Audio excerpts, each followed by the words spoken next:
বৈদিক মতে বিবাহ। আমরা এতদিন লৌকিক মতে আচার অনুষ্ঠান দেখে এসেছি, আজ দেখব মাতৃশক্তির আরাধনা ও নারীর ভূমিকা। বৈদিক বিবাহতে কন্যা সম্প্রদান হয় না, মহিলা পুরোহিত দ্বারা বিবাহ। ভিডিওটা সম্পূর্ণ দেখার অনুরোধ রইল। অভিনব একটি বিয়েবাড়ি আমি আগে কখনো দেখিনি, তাই সম্পূর্ণ পদ্ধতিটা আপনাদের সামনে তুলে ধরব। আজকের ভিডিওতে দেখতে পাবেন পার্ট 1 গায়ে হলুদের পর্ব।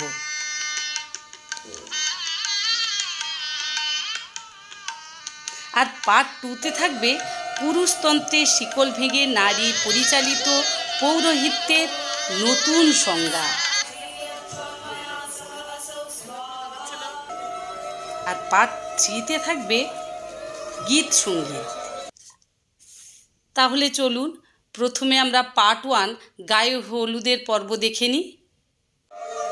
বিয়ে হলো অনুরূপ এবং পারমিতার বিয়ে। অনুরূপ হলো আমার বান্ধবীর ছেলে। বড় কনের যৌথভাবে পুরো অনুষ্ঠানটা আপনারা দেখতে পাবেন। গায়ে হলুদের আগে আমাদের পুত্রকন্যার আশীর্বাদের পর্ব সেরে নেওয়া হচ্ছে। ইনারা হলেন অনুরূপের বাবা মা অথবা পারমিতার শ্বশুর শাশুড়ি।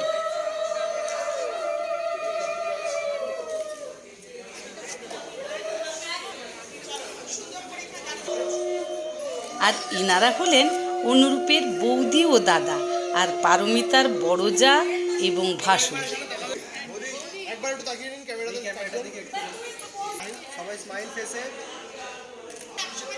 একসাথে পুরো ফ্যামিলির ফটোশ্যুট হচ্ছে।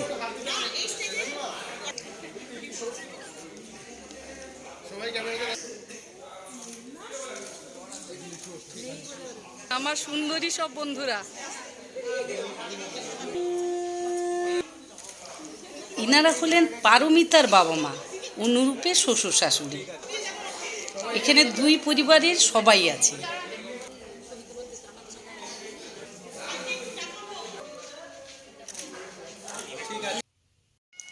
গায়ে হলুদ বাঙালিদের বহু প্রচলিত একটি আচার অনুষ্ঠান।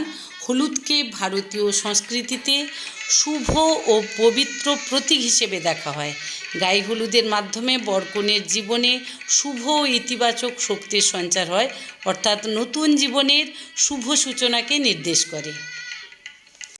আর কোনো কথা নয়, এবার চলুন পরিবারের আত্মীয় স্বজন বন্ধুবান্ধব সবাই মিলে হৈ হৈ করে আনন্দ উপভোগ করি।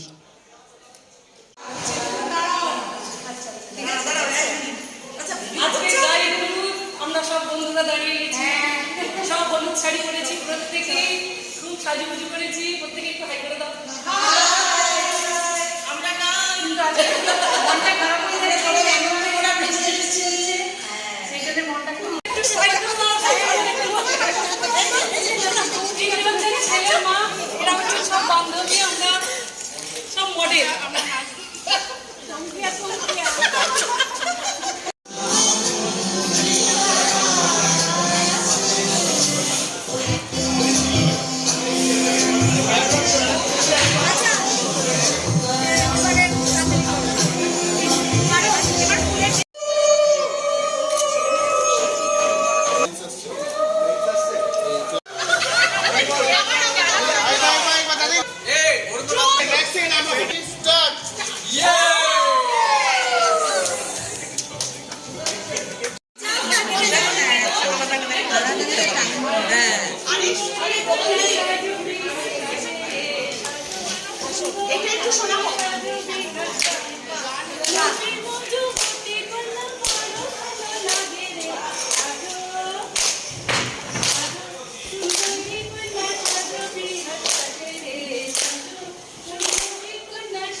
এই দাদাকে নামিয়ে দাও, এই স্টেপটা করবে।